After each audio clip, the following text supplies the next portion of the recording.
بسم اللہ الرحمن الرحیم۔ شروع اللہ کے نام سے جو بڑا مہربان نہایت رحم کرنے والا ہے۔ پیارے دوستو، السلام علیکم۔ دوستو، حضرت ادریس علیہ السلام کا ذکر قرآن میں صرف 2 جگہ آیا ہے، سورہ مریم میں اور سورہ انبیاء میں۔ قرآن میں اللہ تعالیٰ فرماتا ہے، اور یاد کرو ادریس کو، بلا شبہ وہ سچے نبی تھے اور بلند کیا ہے ہم نے ان کا مقام۔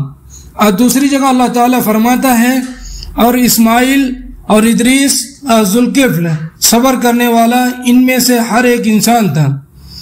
حضرت ادریس علیہ السلام کے نام، نسب اور زمانے کے بارے میں تاریخ لکھنے والوں کو سخت اختلاف ہے، اور تمام اختلافی وجہوں کو سامنے رکھنے کے بعد بھی کوئی آخری یہ ترجیح دینے والی رائے قائم نہیں کی جا سکتی۔ وجہ یہ ہے کہ قرآن کریم نے تو رشد و ہدایت کے اپنے مقصد کے پیش نظر تاریخی بحث سے جدا ہو کر صرف ان کی نبوت کے رتبے کی بلندی اور ان کی اونچی صفتوں کا ذکر کیا ہے، اور اسی طرح حدیث کی روایتیں بھی اس سے آگے نہیں جاتی۔ اس لیے اس سلسلے میں جو کچھ بھی ہے وہ اسرائیلی روایتیں ہیں، اور وہ بھی آپسی ٹکراؤ اور اختلاف سے بھری ہوئی ہے۔ اس لیے تھوڑے میں لکھنے سے پیش نظر ان دور دراز سے لائی گئی بحثوں سے بچنے کی کوشش کی جا رہی ہے۔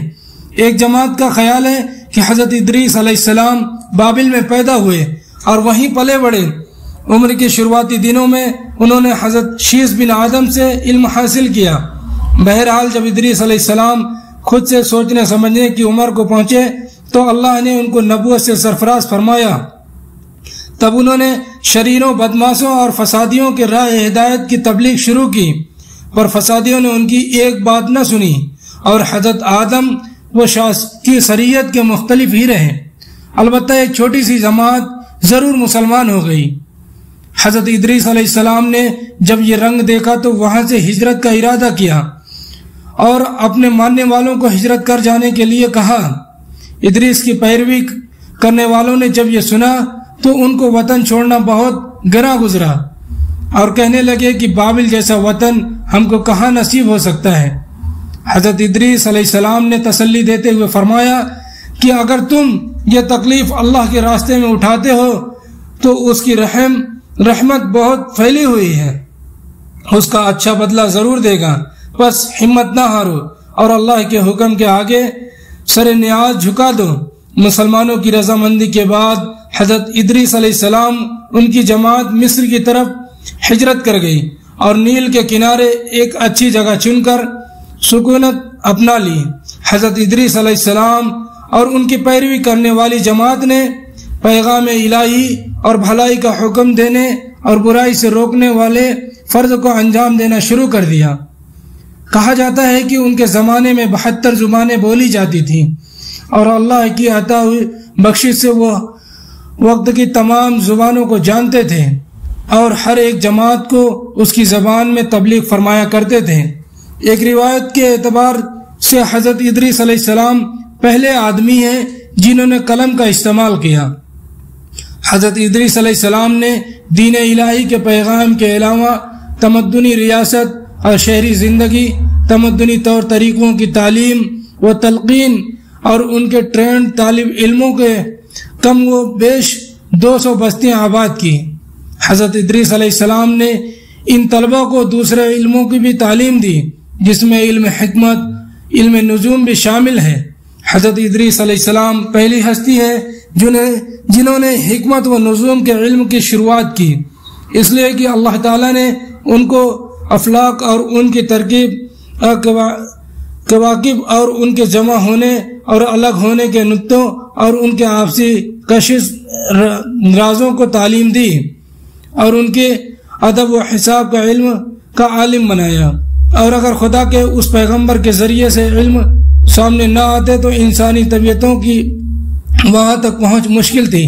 انہوں نے الگ الگ ذاتوں اور گروہوں کے لیے ان کے منصوبہ حال قاعدے قانون مقرر کیے، اور پوری دنیا کو 4 حصوں میں بانٹ کر ہر چوتھائی کے لیے ایک حاکم مقرر کیا، تو زمین کے اس حصے کی ریاست اور بادشاہی کا ذمہ دار قرار پایا، اور ان چاروں کے لیے ضروری قرار دیا کہ تمام قانونوں سے بڑھ چڑھ کر شریعت کا وہ قانون رہے گا جس کی تعلیم اللہ کی وحی کے ذریعے میں نے تم کو دی ہے۔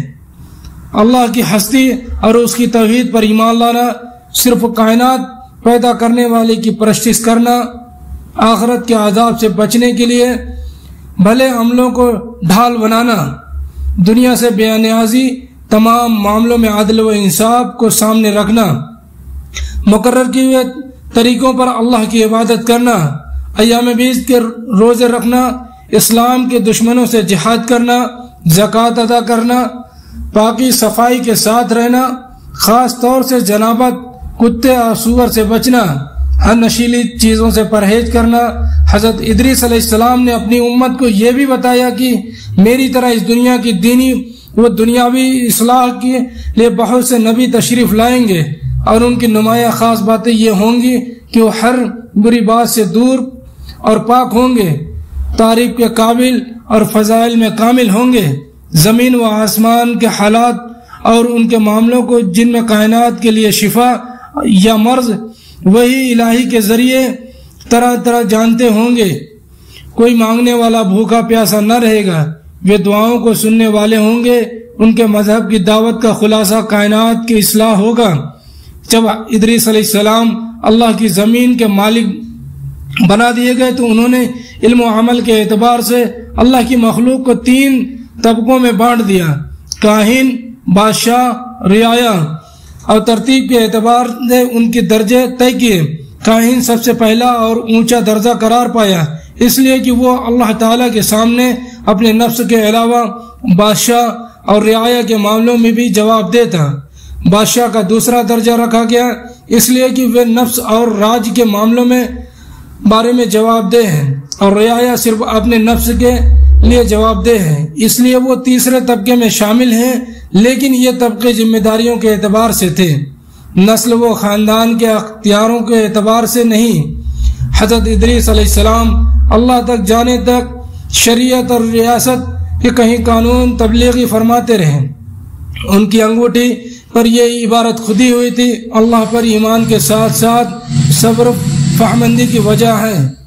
ان کے کمر میں باندھے پٹے یہ لکھا ہوا تھا: سچی عید تو اللہ کے فرضوں پر ادا کرنے میں چھپی ہوئی ہے، دین کا کمال شریعت سے جڑا ہوا ہے، اور مربت میں دین کا کمال کی تکمیل ہے۔ نماز جنازہ کے وقت جو پٹا باندھتے تھے اس کے نیچے لکھے جملے کھدے ہوئے تھے: سعادت مند وہ ہے جو اپنے نفس کی نگرانی کرے اور پروردگار کے سامنے انسان کی شفاعت کرنے والے اس کے نیک عمل ہیں۔